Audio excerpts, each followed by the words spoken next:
할렐루야. 은혜로운 찬양으로 예배의 문을 열어준 IMC 워십 찬양팀의 아름다운 찬양을 주님께서 기뻐 받으시고 이 자리 가운데 큰 은혜 내려주실 줄로 믿습니다. 우리가 살아가다 보면 우리의 인생이 평탄하기만을 바라지만 여러분 어떻게 평탄하십니까? 아멘. 네. 평탄하면 너무나도 좋겠지만 우리는 평탄하기만을 바라지만 결코 평탄하지만은 않다는 것을 우리 모두는 잘 알고 있습니다. 그런데 우리의 인생 가운데 험난한 일들을 만났을 때 여러분은 어떻게 하십니까? 오늘 본문의 역사적 배경을 살펴보면 이스라엘은 아수르에 의해서 큰 어려움을 겪고 있었을 때였습니다. 지도를 하나 보시겠습니다. 본문이 속한 시기에 아수르 영토로 추정되는 지도인데 기원전 722년경 아시리아 사르곤 왕에 의해서 북이스라엘은 멸망을 당하였습니다. 당시 세계에서 제일 큰 영토를 가진 나라가 바로 아수르였는데 이집트의 영토보다도 더 넓은 영토를 지니고 있었습니다.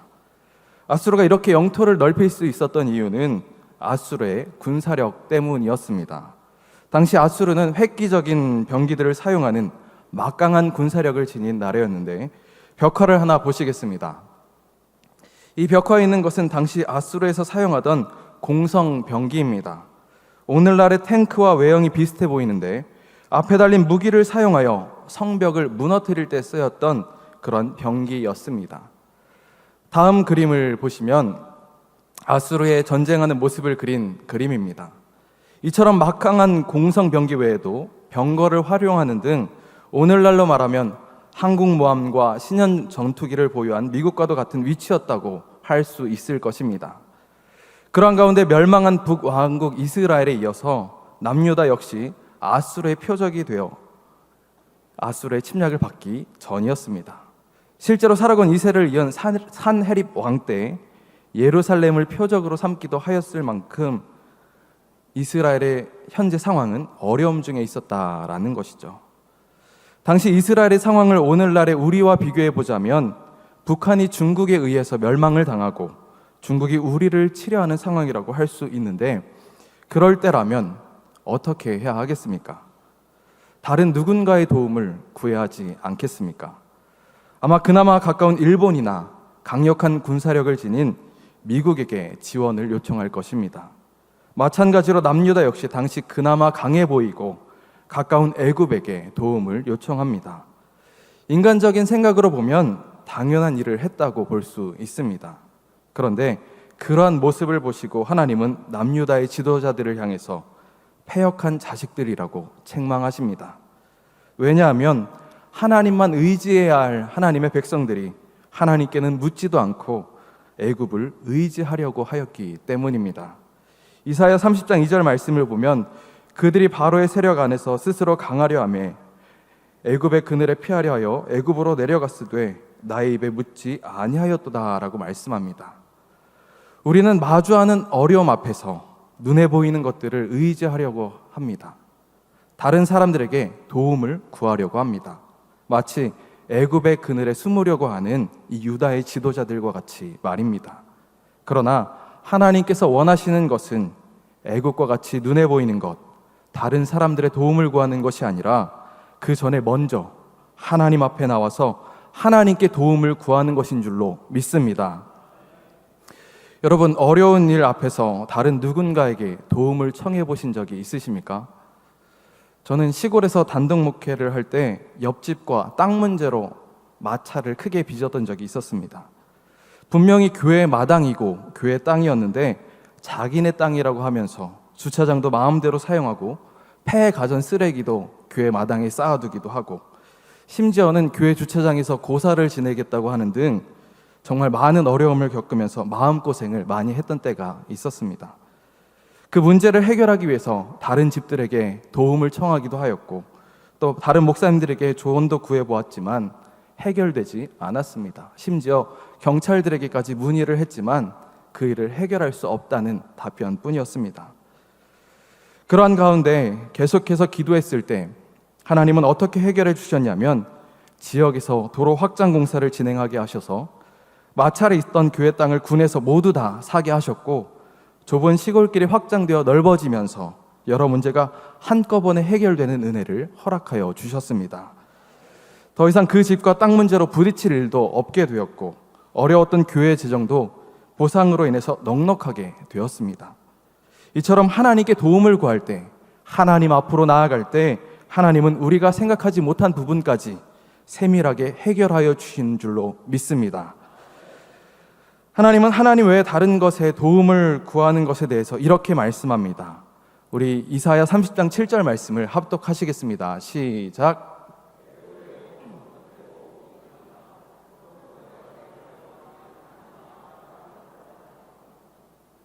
아멘. 애굽의 도움은 헛되고 무익하다는 것입니다. 그러면서 애굽을 가만히 앉은 라합이라고 일컬었다고 하시는데, 라합으로 번역된 라하브는 폭풍 후 교만이라는 뜻으로 바다에 사는 전설의 괴물로 무시무시한 힘을 지닌 상상의 존재를 가리킵니다. 그런 라합이 가만히 앉은 모습은 힘을 발휘하지 못하고 무기력한 것을 의미하는 말로 애굽이 과거에 찬란했던 영화들을 모두 다 잃어버리고 이름만 남은 우리가 흔히 사용하는 이빨 빠진 호랑이와 같이 아무런 힘이 없다라는 것이죠. 그럼에도 애굽을 의지하는 유다 백성에게 하나님은 다시 한번 패역한 백성, 거짓말하는 자식들, 하나님의 법을 듣기 싫어하는 자식들이라고 칭하십니다. 그리고 형벌이 예비되어 있음을 말씀하십니다. 그러나 여기에서 끝이 아닙니다. 오늘 말씀을 보면 그러나 여호와께서 기다리신다라고 분명하게 말씀합니다. 기다리신다로 번역된 예하케는 인내하면서 기다리는 것을 의미하는 말로 하나님은 유다 백성들이 거절하였음에도 불구하고 인내하시면서 그들이 끝까지 돌아오기를 기다리고 계시는 모습을 보여줍니다. 그리고 더 나아가 우리들에게 은혜를 베풀어 주시기를 원하십니다. 오늘 본문인 이사야의 뜻은 여호와는 구원자이시다라는 뜻입니다. 결국 우리가 의지해야 할 분, 우리를 건지시는 분은 전능하신 여호와 하나님 한 분이라는 사실입니다. 하나님만이 우리의 구원이시고 우리의 능력이십니다. 우리의 문제를 해결해 주실 수 있는 분은 하나님이십니다. 세상을 의지하려 했던 모습에서 하나님만 의지하는 신앙으로 우리는 돌이켜야 합니다. 오늘은 본문의 말씀을 통해 하나님의 은혜를 누리는 자들에게는 어떠한 특징이 있었는지, 하나님의 은혜를 누리기 위해서는 어떠한 삶을 살아가야 하는지 함께 살펴보면서 은혜를 나누기를 원합니다. 하나님은 어떠한 자에게 은혜를 베풀어 주시는가? 첫째로 하나님은 기다리는 자에게 은혜를 베풀어 주십니다. 본문 18절 말씀을 합독하시겠습니다. 시작. 이는 너희에게 은혜를 베풀려 하심이요 일어나시리니 이는 너희를 긍휼히 여기려 하심이라. 대저 여호와는 정의의 하나님이시라. 그를 기다리는 자마다 복이 있도다. 아멘. 본문을 보면 은혜를 베풀기 위해 기다리시는 하나님께서 어떠한 자에게 은혜를 베풀어 주신다고 하시냐면 그를 기다리는 자마다 복이 있다라고 말씀하십니다. 곧 하나님을 기다리는 자에게 은혜가 임한다는 말씀입니다. 여러분, 무언가를 애타게 기다려 보신 적이 있으십니까? 그날이 오기만을 손꼽아 기다려 보신 적이 한 번쯤은 다들 있으실 것입니다. 저희 아이들은 생일이 지나면 그 다음 날부터 아빠, 제 생일은 언제 와요? 라고 이야기합니다. 마트에 가면 아빠, 제 생일이 얼마나 남았어요? 저 이거 가지고 싶어요. 제 생일 때 꼭 이거 사주세요 라고 말하면서 아직도 한참 남은 생일을 기대하면서 기다립니다. 오늘 본문에서 말하는 기다린다는 것이 이러한 의미라고 할 수 있을 것입니다. 기다리다로 번역된 하카는 기다리다, 대망하다, 기대하다라는 의미를 지니고 있습니다. 그냥 기다리는 것이 아닙니다. 기대하면서 기다리는 것입니다. 하나님을 기다릴 때에도 마찬가지입니다. 고통 가운데 괴로워하며 하나님을 기다리는 것이 아니라 하나님께서 행하실 일들을 기대하며 인내함으로 하나님의 때를 기다려야 합니다. 마치 군인이 힘겨운 군생활 가운데 좌절하지 않고 포기하지 않고 저녁날과 그 이후의 삶을 기대하며 기다리고 인내하는 것처럼 지금의 고난 이후에 하나님께서 부어주실 은혜를 기대하며 그렇게 기다리는 자에게 하나님은 은혜를 베풀어 주시겠노라 약속하십니다. 성경을 보면 하나님을 기다리는 자들이 하나님의 은혜를 누리게 된 것을 어렵지 않게 찾아볼 수 있습니다. 대표적으로 다윗이 그러하였죠. 시편 25편 5절 하반절을 보면 다윗은 이렇게 고백합니다. 주는 내 구원의 하나님이시니 내가 종일 주를 기다리나이다.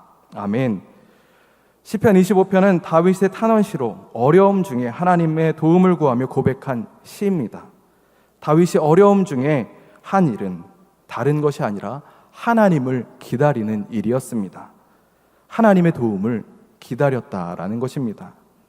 이러한 모습은 시편 130편에서도 나타납니다. 시편 130편 6절을 보면 파수꾼이 아침을 기다림보다 내 영혼이 주를 더 기다리나니 참으로 파수꾼이 아침을 기다림보다 더하도다 라고 고백합니다.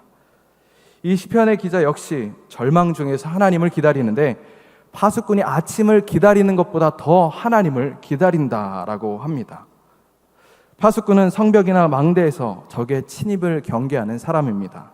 한밤중에 경계를 서면 얼마나 힘들겠습니까? 앞이 잘 보이지도 않으니 두려울 것입니다. 어디에서 공격해 올지 알 수 없으니 얼마나 불안하겠습니까? 그래서 파수꾼은 얼른 아침이 오기를 고대하며 기다릴 것입니다. 그런데 이 시편 기자는 파수꾼이 아침이 오기를 기다리는 것보다 더 하나님을 간절하게 기다린다고 이야기합니다. 다윗과 시편 기자와 같이 우리 역시 하나님을 간절히 기다리는 믿음이 되어야 합니다. 예레미야가 3장 25절에서 26절은 이렇게 말씀합니다. 우리 다 같이 합독하시겠습니다. 시작.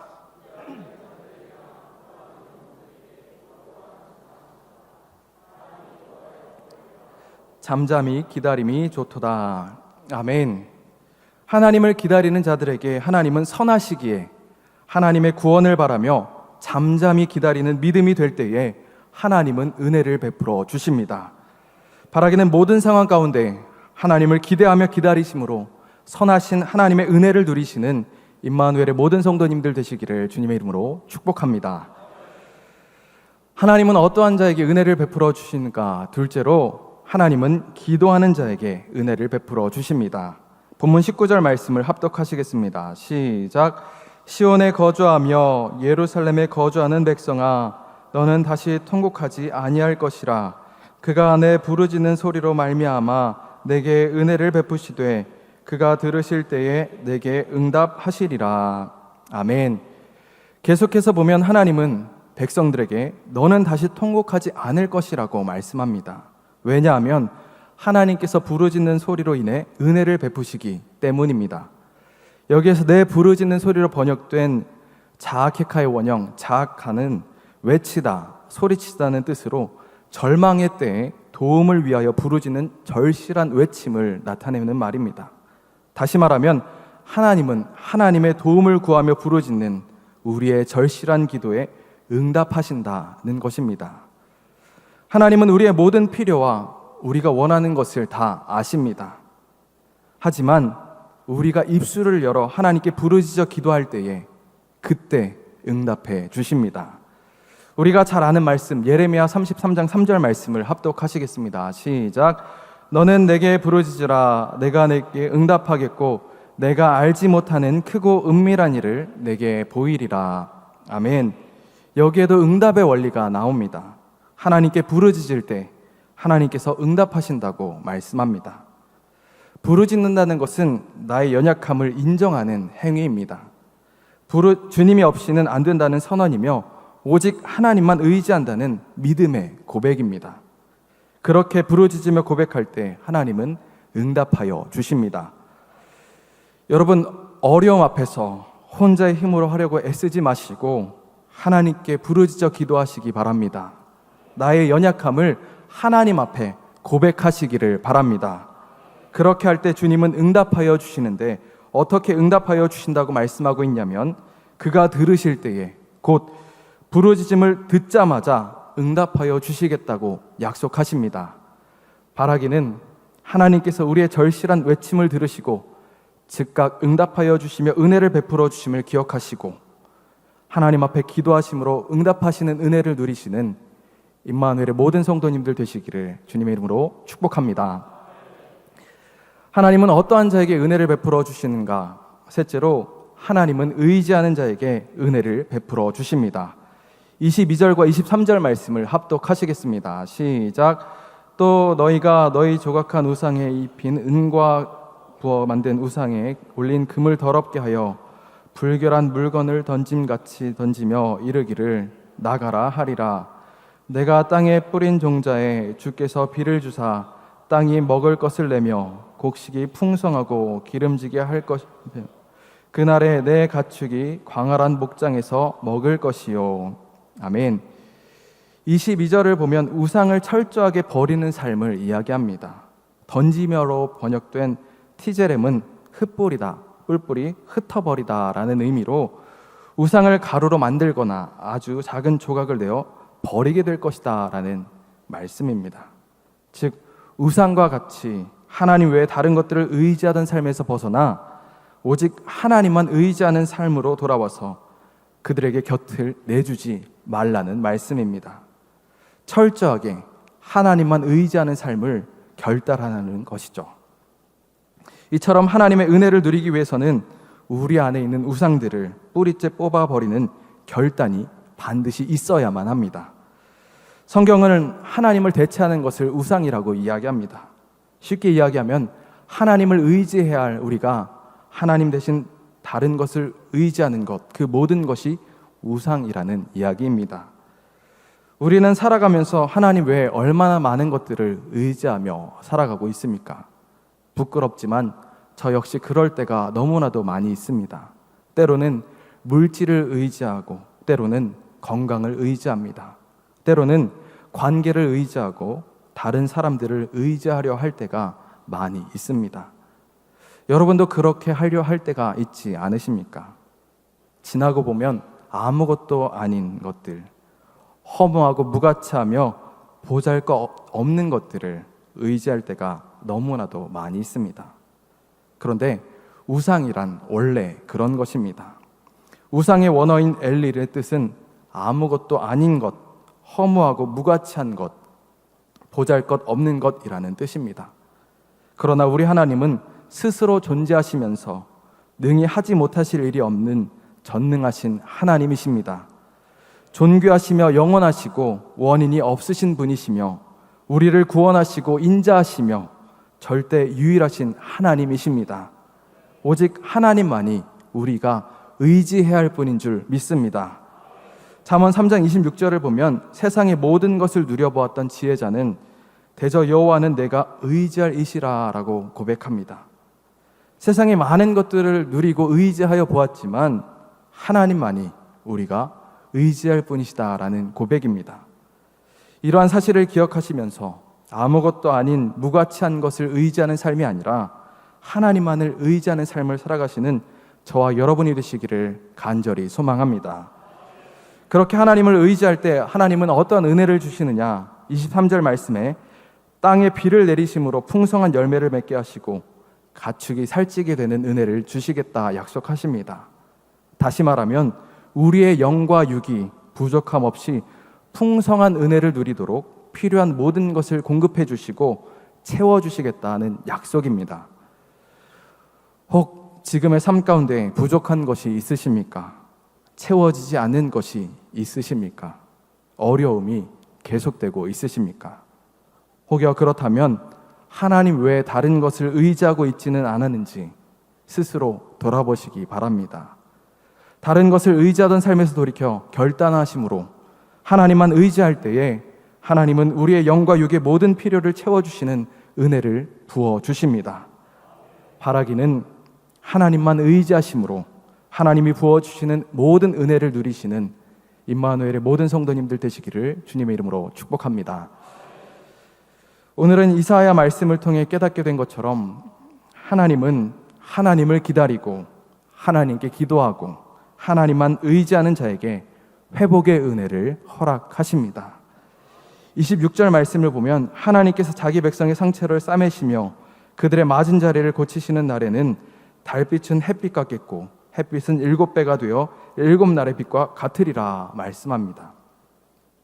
비록 하나님을 떠나 다른 것을 의지하였다고 할지라도 다시금 하나님을 기다리고 하나님께 기도하고 모든 것을 내어버리고 하나님만 의지할 때에 우리의 상처를 싸매주시고 하나님을 떠나서 받았던 형벌들을 고쳐주시며 모든 것을 회복시켜 주십니다. 그리고 이전과는 비교할 수 없는 완전한 새 시대가 오게 하십니다. 이 모든 것을 성취하기 위해서 결국 우리에게 필요한 것은 하나님의 은혜입니다. 우리에게는 반드시 하나님의 은혜가 필요합니다. 저는 지난 5월 말쯤 건강검진을 했는데 예상치 못한 결과를 받았습니다. 30대에게는 흔하지 않은 골다공증이라는 것이었습니다.